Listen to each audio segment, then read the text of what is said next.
cette relation avec les hommes, c'est un des attributs innés, on dirait, l'inné de l'homme, de Dieu, dans lequel nous avons trouvé les quatre attributs, n'est-ce pas? Donc d'abord, omniprésence, et puis ensuite, il y a trois omnis, omniscience et omnipotence. Et puis le reste, c'est immuabilité, qui est différente de immobilité, n'est-ce pas? Donc aujourd'hui, nous allons apprendre les attributs moraux. Ce sont des prédicats essentiels de l'essence divine qui impliquent les qualités morales. Donc, dedans sont compris les quatre attributs. D'abord, la sainteté, et ensuite la justice, et justice, je dirais justice et aussi on peut dire équité. Justice et l'équité. Et puis troisièmement, la bonté. Et puis quatrièmement, la vérité. Donc ces trois. Comme je vous ai dit, il y a plusieurs façons de diviser les attributs, même et les frontières entre l'essence, substance et l'attribut, c'est parfois très ambigu selon les savants. Mais en tout cas, je pense que les théologiens, c'est un peu plus simple. Donc je pense que c'est mieux pour nous. Donc attributs non moraux et attributs moraux. Donc nous allons aujourd'hui, le premier attribut moral, c'est la sainteté. Donc et la sainteté, Dieu est, n'est-ce pas, le distinct de toutes les créatures et élevé au-dessus d'elles. Donc il est exempté, exempté de tout mal et de tout péché. Il n'y a aucune trace en elle. Donc il y a deux sens. Dans le premier sens,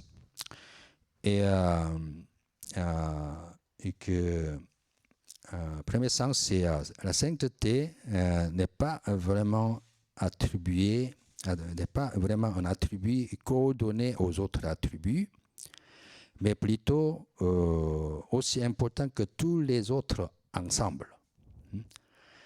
Donc, il dénote la perfection de Dieu dans tout ce qu'il est. Donc, c'est quelque chose de très, quelque chose de transcendantal. Et donc, il englobe quelque chose de toutes les autres. Et deuxième sens, c'est qu'elle est considérée comme la conformité éternelle de son être et de sa volonté. Donc, la pureté de l'être vient et avant la pureté de vouloir et du faire. Donc,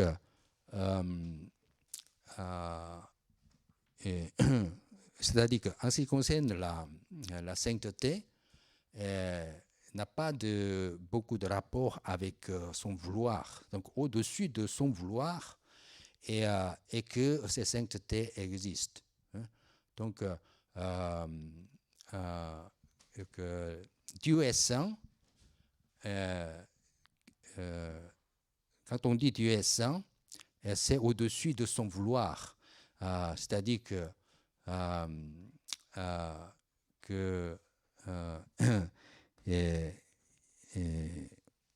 Dieu ne veut pas le bien parce que c'est bien. Et le bien n'est pas non plus bien parce que Dieu le veut. Donc, par rapport à la volonté divine, c'est parce que c'est bon, je veux bien. Et si cela n'est ainsi, et la volonté de Dieu est inférieure à ce qui est bien. Donc, ce n'est pas vraiment la vérité. Donc, Dieu se situe au-dessus de ce qui est, et tout est bien. Hein. Donc, indépendamment de sa volonté. C'est ça ce que je voulais dire. Donc, la sainteté occupe donc le premier rang parmi tous les attributs de Dieu. C'est le plus important. Et donc, surtout, ce caractère, cet attribut est très ressorti dans l'Ancien Testament. Par exemple, n'est-ce pas? Et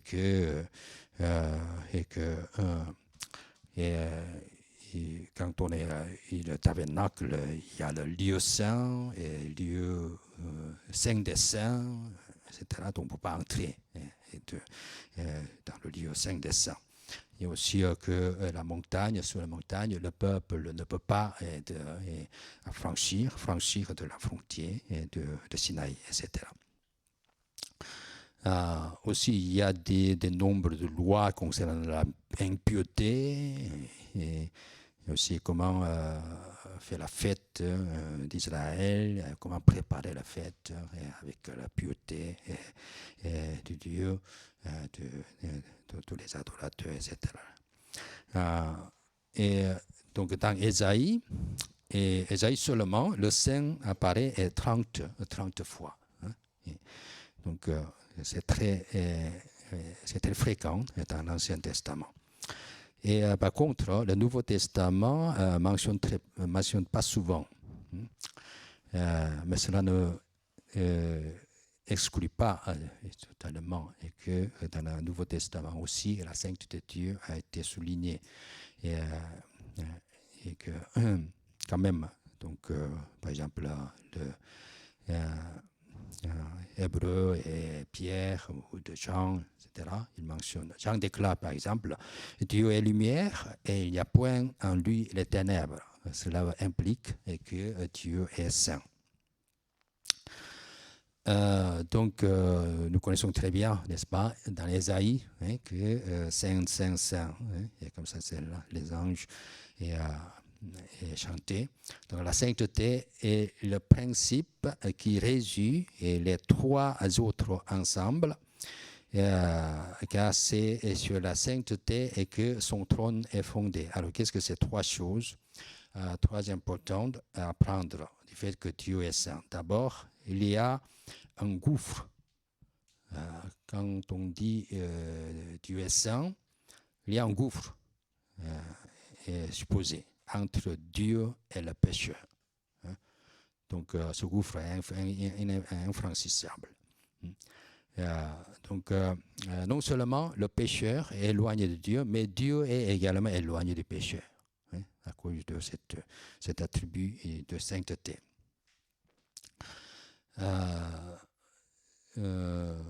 Donc, deuxième chose, c'est que s'il veut s'approcher de Dieu, il faut un mérite. Il faut que quelqu'un ait un mérite. Et donc, l'homme ne possède pas le mérite. Il n'est pas innocent. Il n'y a pas d'innocence nécessaire pour avoir accès auprès de Dieu. Donc, il est impossible d'avoir accès au Dieu saint. C'est pour ça que Ésaïe se lamentait qu'il est un être souillé et sa bouche est souillée. Mais Christ a rendu cet accès possible.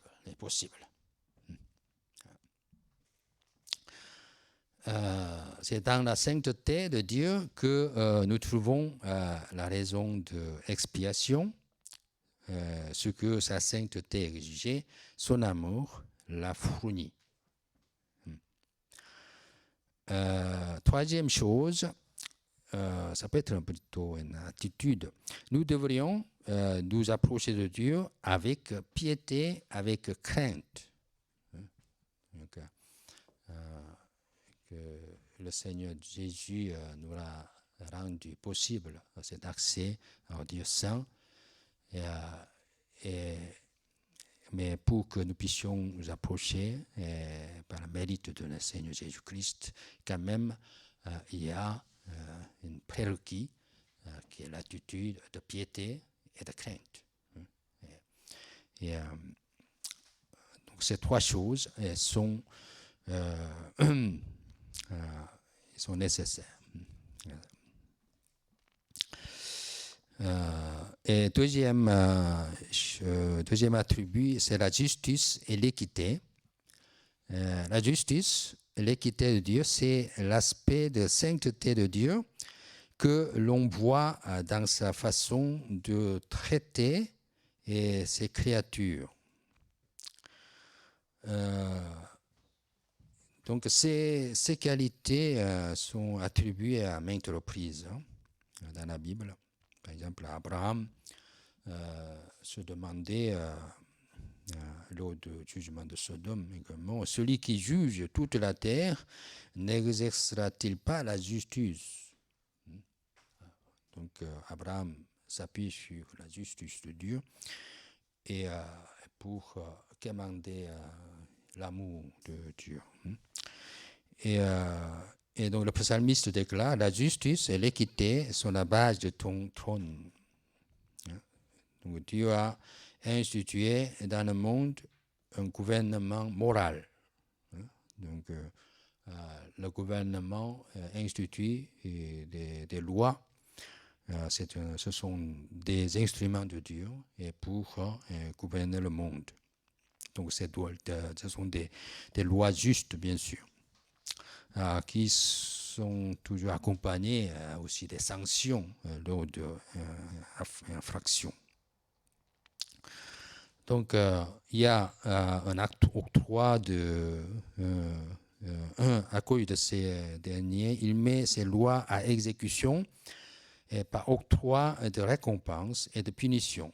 Donc il y a la justice compensatrice, la justice rémunératrice et aussi la justice punitive. Donc ceux qui agissent conformément à cette loi et que le gouvernement, désigné par Dieu bien sûr, comme instrument, récompense. Tandis que si il y a de infraction, et alors il y a que la punition sera infligée. Donc c'est la justice punitive. Autrement dit, la justice exige la condamnation du péché, mais elle peut aussi accepter le sacrifice d'un autre à sa place, comme dans le cas de Jésus-Christ.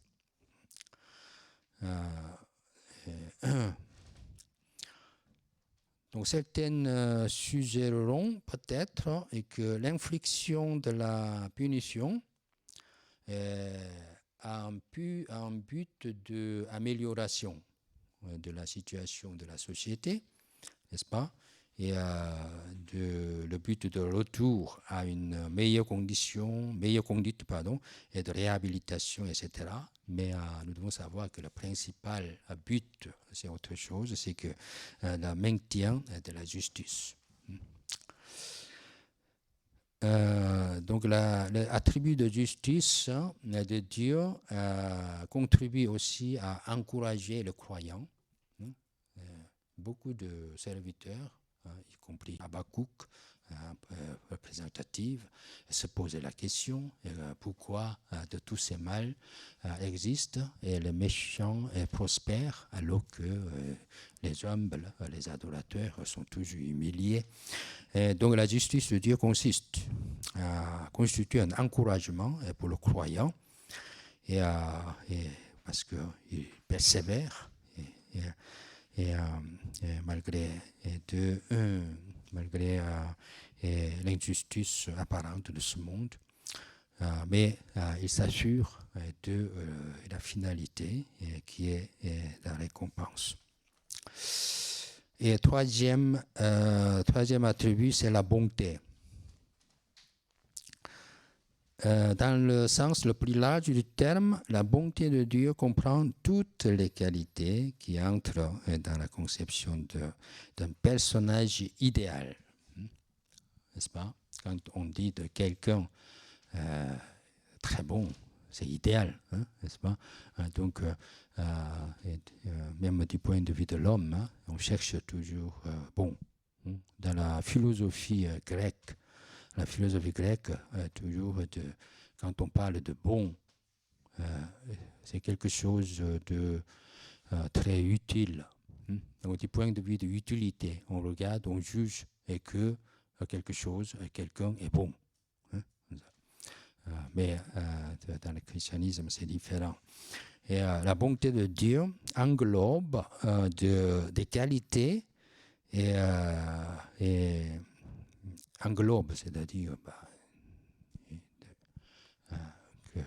toutes les autres qualités, hein, comme ça. Les qualités comme la sainteté de Dieu, la justice, et tous sont concernés, hein, comme ça, la justice, sa vérité, de même que son amour, et sa bienveillance, sa miséricorde et sa grâce. Hein, et donc la bonté englobe de toutes ces choses. C'est probablement dans ce sens-là que Jésus a dit à un jeune homme riche, « Et pourquoi m'appelles-tu bon ?» Il n'y a de bon que Dieu seul. Donc, la bonté est véritable et demeure en Dieu seul. Dans un sens un peu plus restreint, et que le terme se limite aux 4 dernières qualités mentionnées. Parmi toutes ces qualités comprises, hein, ici les 4 dernières qualités, c'est quoi ça? C'est d'abord l'amour, l'amour de Dieu. Et ensuite, bienveillance, et puis la miséricorde et la grâce. Hein. Donc, l'amour de Dieu est cette perfection de la nature divine par laquelle il est éternellement poussé à se communiquer lui-même.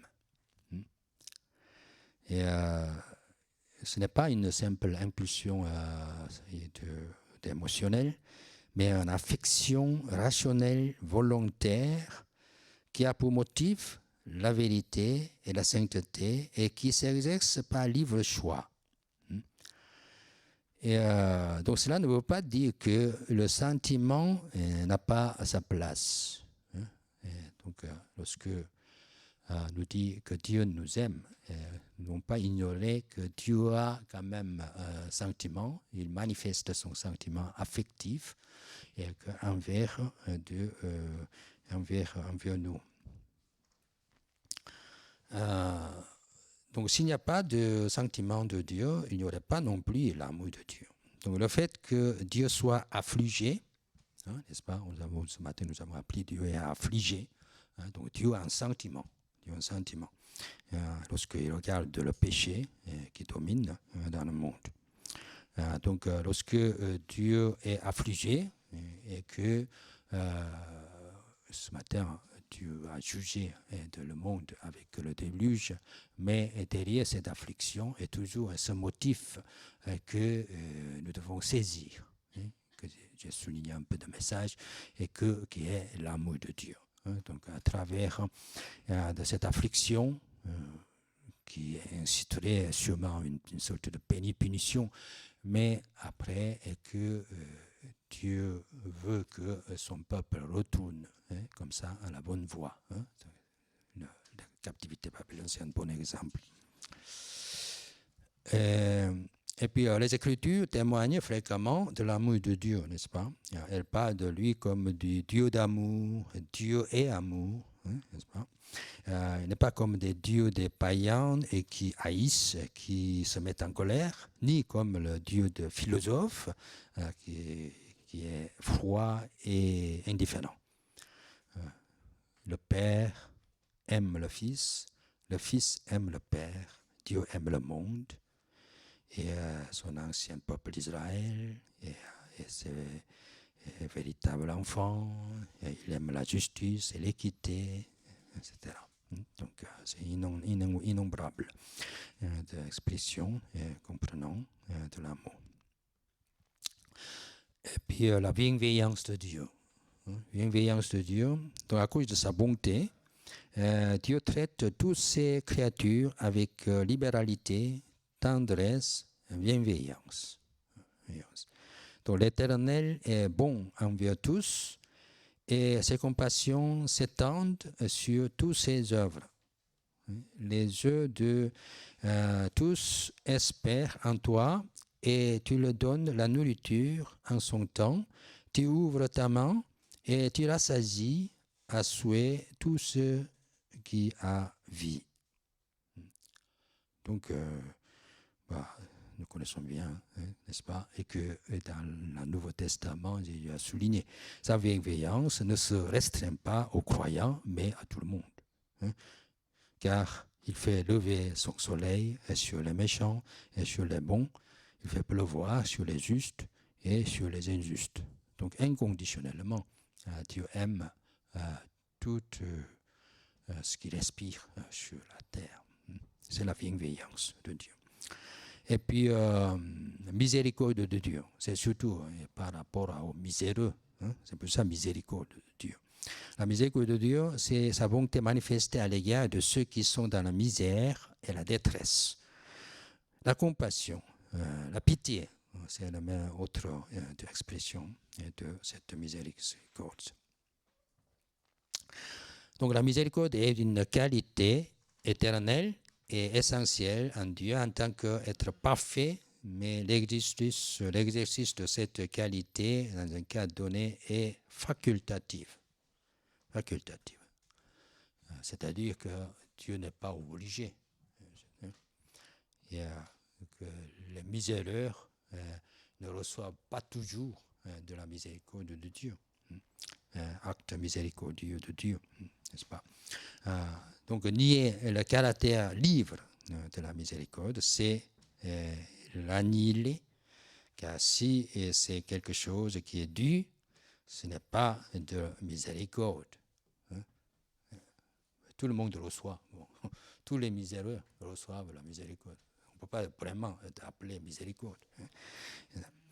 Dieu est riche en miséricorde et plein de miséricorde et de compassion. Une grande miséricorde. Donc, c'est aussi une expression très fréquente dans la Bible.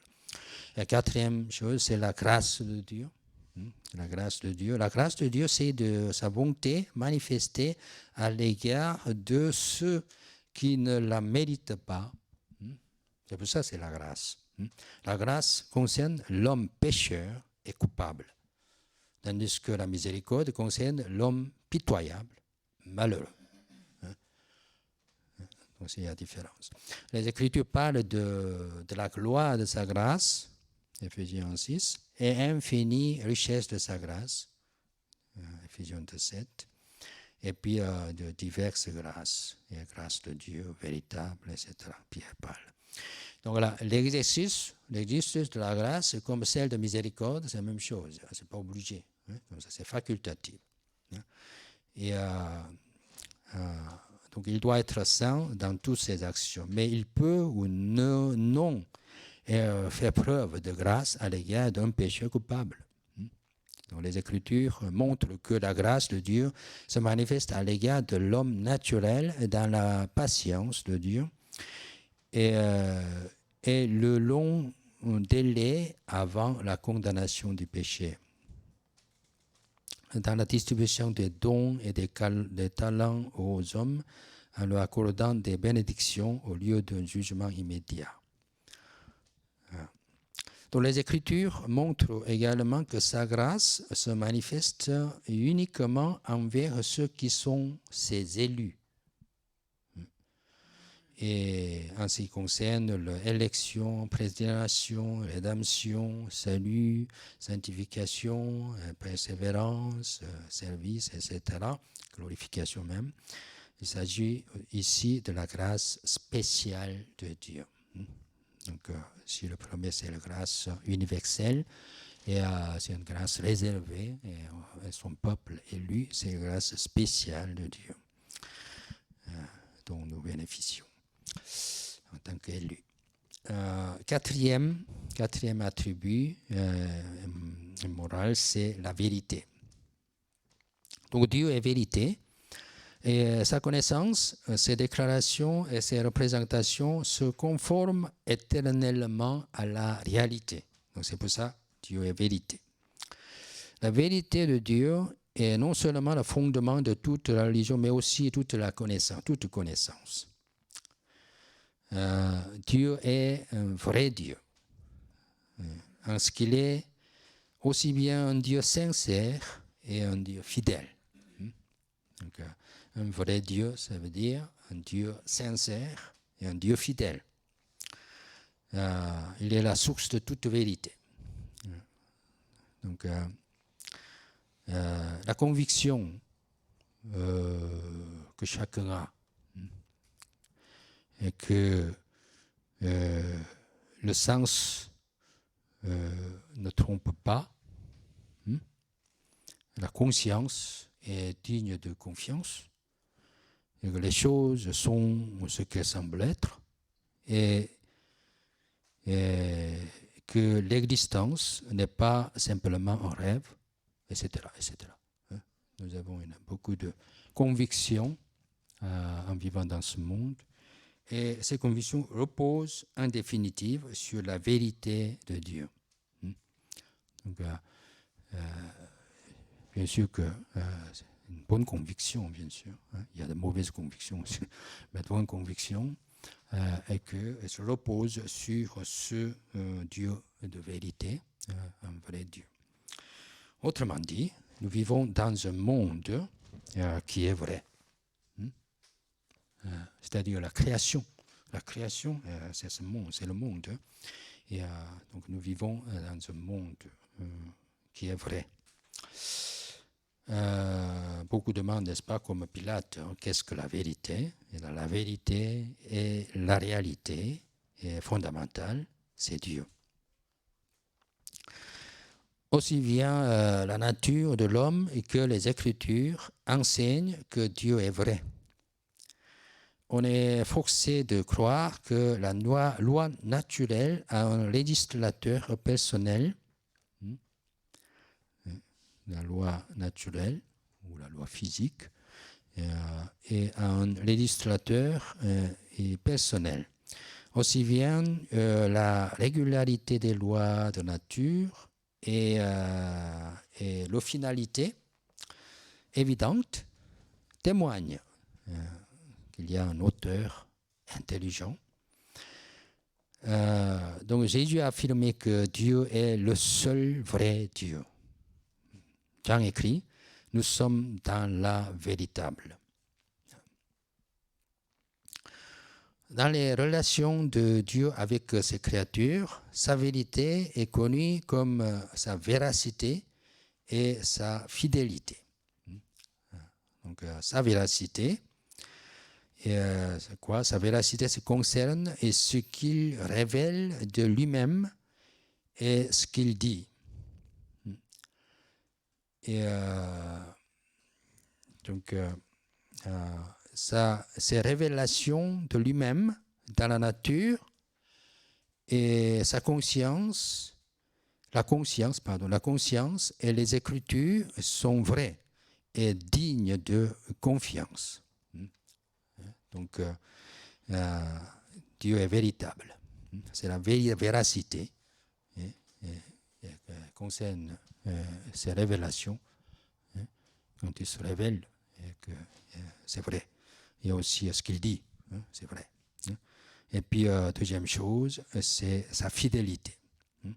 Et sa fidélité l'amène à accomplir toutes ses promesses, qu'elles soient exprimées en parole ou sous-entendues dans la construction qu'il nous a donnée. Donc, Dieu est fidèle à lui-même, à sa parole et à son peuple, etc. Et c'est une source constante d'encouragement, n'est-ce pas, et pour le croyant. Dans Josué, nous trouvons ces mots très stupéfiants. De toutes les bonnes paroles que l'Éternel avait dites à la maison d'Israël, aucune ne resta sans effet. Tout s'accomplit. Dieu est fidèle. Donc dans sa fidélité, Dieu peut être nommé vrai. Mais comment peut-on, il y a quelques questions qui peuvent se poser à ce sujet-là, dont je énumère deux choses. Mais comment peut-on réconcilier la véracité de Dieu avec la non-réalisation apparente de certaines de ces menaces? Dieu menace. Si tu fais pas ça, bah, je te juge, mais je te condamne. Mais c'est pas après quelque temps, bah, on se trouve que c'est pas réalisé. Alors, est-ce que bon, Dieu est un peu fanfaron? Pas ça. Les promesses et les menaces de Dieu s'accomplissent toujours littéralement si elles sont absolues. Donc il faut un peu distinguer. Il y a des promesses et des menaces qui sont complètement absolues. Donc il faut qu'elles se réalisent. Mais il y a aussi d'autres choses qui sont un peu conditionnelles. Et de leur accomplissement dépend de l'obéissance ou de la repentance des personnes concernées. Nous avons appris déjà la semaine dernière, n'est-ce pas, Dieu, même dans ce message aujourd'hui, et que Dieu peut, Dieu est permanent, et que Dieu est immobile. S'appelle le mot. Dieu est immuable, c'est immuable, Dieu est immuable. Mais Dieu peut être un peu changeant par rapport à Dieu, l'homme changeant. Donc, elle est conditionnelle à ce moment-là. Donc, leur accomplissement dépend de comment l'homme obéit, comment l'homme se repent, etc. Et donc, la condition peut être exprimée ou sous-entendue. Et il n'y a pas de brèche donc, dans la fidélité de Dieu dans cette affaire. Et si, à cause de la désobéissance, de l'impénitence ou de l'obéissance, de la pénitence de l'homme. Donc, il n'y a pas de brèche, dans la fidélité. De plus, les invitations, deuxième question, les invitations et les exhortations adressées aux pécheurs qui finiront par être perdus sont-elles sincères? Est-ce que ces invitations ou ces exhortations sont-elles sincères, quoi? Et ils ont été adressés aux pécheurs, mais aux pécheurs ont fini par perdre. Mais étant donné que les invitations sont faites moyennant certaines conditions pratiques et qu'il n'y a pas d'obstacle à leur acceptation, sauf le manque de disposition de l'homme, alors, donc, bien sûr que ces choses sont sincères. Donc, c'est-à-dire que la responsabilité, ce n'est pas à Dieu, c'est à l'homme. Dieu a donné plutôt une occasion de se repentir, mais l'homme ferme son cœur, n'écoute pas. Donc là, il n'y a aussi aucune brèche dans la fidélité de Dieu, dans la sincérité de Dieu. N'est-ce pas? Donc, il savait d'avance qu'Israël refuserait d'entrer en Canaan à partir de Kadesh Barnea. Dieu le savait, mais quand même Dieu menace. Il menace. Et que pour qu'ils puissent y entrer.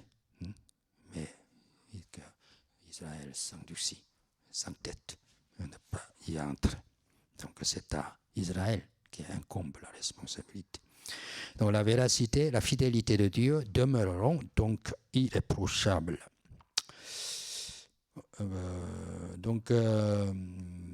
Notre Dieu est vraiment incompréhensible, n'est-ce pas? C'est un peu les mots concluants. Et Paul s'écrit aux profondeurs de la richesse, de la sagesse de la science de Dieu, que ses jugements sont insondables et ses voies incompréhensibles. C'est de lui, par lui et pour lui que sont toutes choses. À lui la gloire dans tous les siècles. Amen.